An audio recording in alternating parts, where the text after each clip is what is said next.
Is there a place for working animals on the modern farm? Well, yes and no. You see, this is a double-edged sort of answer. Even though in the US the need for oxen plowing the fields, horses to transport us and donkeys for hard labor has all but phased out. It's not necessarily the case for the rest of the world, but that's because things in the US are supersized, the cars, the food, and the fields. And if you're going to do things on a large scale, well, then you're going to need the biggest gun in the yard to do the work for you. So in that big production space where massive harvests and plowings and sections of work that are required seasonally, well, then the diesel-chugging giants are indispensable. But small-scale farms and homesteads don't operate this way. The work isn't compressed into single seasons or specific times. Our workload is spaced out. As you harvest one field, the next one is prepared. Next week, a shed needs to be built. The week after that, compost needs to be hauled from one end of the property to the other, and every other day, the chicken tractor needs to be moved. Our major tasks are smaller in scale, but we are only human, and we have to get the work done with less help, so we space it out into daily chunks that make up the big picture at the end of the day. This daily and weekly momentum changes things on the labor front, making animals more beneficial, and in a lot of ways it's cheaper than renting the machinery or buying the gas to operate the trucks and the tractors, and, well, the personality that animals bring to the table are sort of a given for family-run operations. In Europe, Africa, Asia, and South America, where many small-scale farmers make up the public's seasonal diets, well, things aren't all that much different from our homesteads, whose only intent is to be self-sufficient. And most of those farming communities go about their business a lot like the Amish do here in the US. Using vehicles at all is usually only reserved for transporting the final product. If gas became unaffordable overnight, the rest of the world won't come to a standstill. They're still using enough animals for the work to fall back into the habit fully without much production loss. But in America, that would be a disaster. We would literally have a food crisis within the week if our machines stopped working.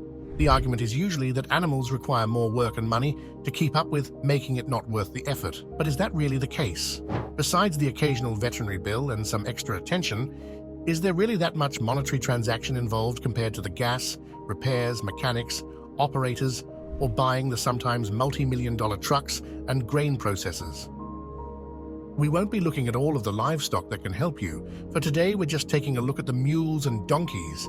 We've joked on this channel before that they're the unsung heroes of the modern world. But it's true.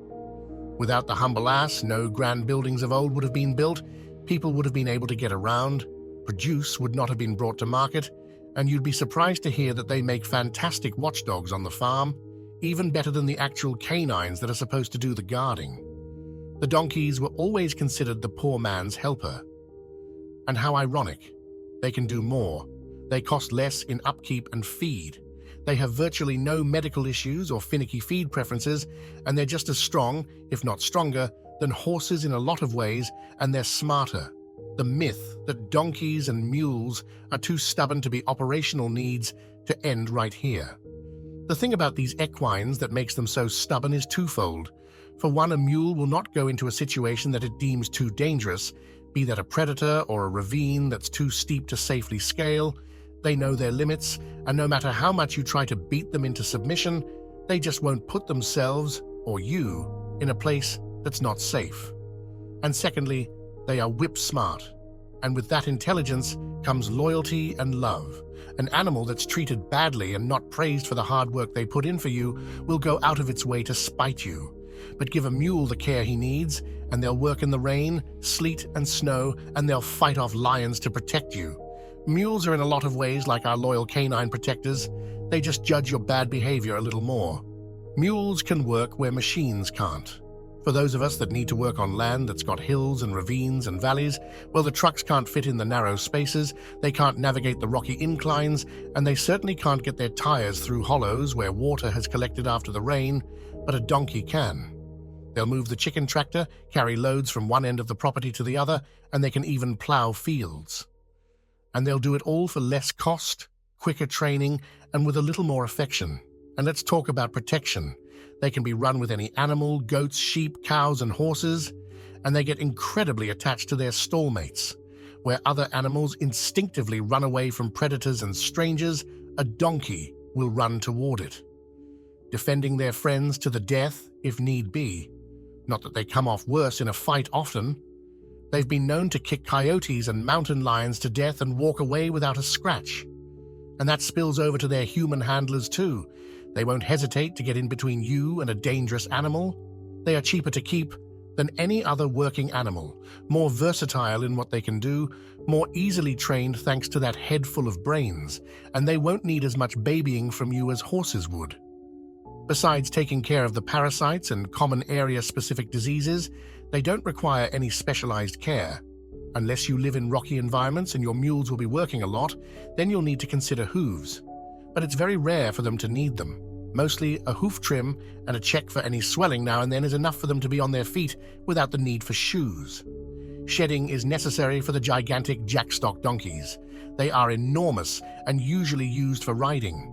When the weight they carry rests directly on top of their backs, their feet will be handling the brunt of that weight.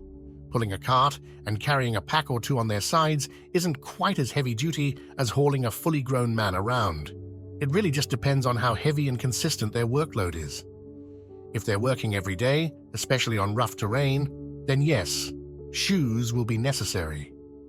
But even if they are working every day, if the work isn't all that strenuous, it still probably won't be necessary. Those trotters can take a lot before they need a little more support. Feed isn't all that different from goats, sheep, and cows' feed. Just avoid cruciferous vegetables, dairy, and sugar, and they'll eat just about anything. Actually, you can add land clearing to their long list of skills. If they have the space, they'll forage for what they need. Grass on its own can lead to them becoming overweight, but if they're working and it's alternated with straw, well then it won't do all that much harm, and they can be sustained completely by straw alone. Barley, oat, linseed, wheat and hay. Whatever is available in your area and is the least expensive to procure, your mules will be happy with just about anything. Then there's the question of which to get, a mule or a donkey. And what is the difference between the two anyway? The short answer is a donkey is a species on its own, whereas a mule is a cross between a donkey and a horse. Mules are sterile, so there won't be any babies trotting around the farm anytime soon, and even though they look like donkeys from afar, they are a little bigger. They get more strength and size from their horse relatives, but they hold on to their donkey build, the versatility in the terrain they can scale, and that valuable health and hardiness. Care between the two aren't any different. Mules are just a little more even-tempered than the cheeky donkey. But don't let that put you off from getting a donkey. All that personality makes for a surprisingly entertaining companion on the field. They thrive on attention, and their antics make them individual characters that thrive on pleasing and aiding their masters when they know that they're appreciated. And finally, training is key. If you want an animal to work for you, be that pulling a cart, plowing the field, or carrying a load, they need to be taken through the steps early, just like you would a horse or oxen. Praise for good behavior can go a long way to making all that practice stick in the long term. The fact of the matter is, mules and donkeys have been used for about 8,000 years, and despite their low ranking on the value scale, they've been working harder and more efficiently than their fancier horse cousins for half the effort. And even though they can't quite keep up with the big league machinery, they are very much suited for the small-scale farm.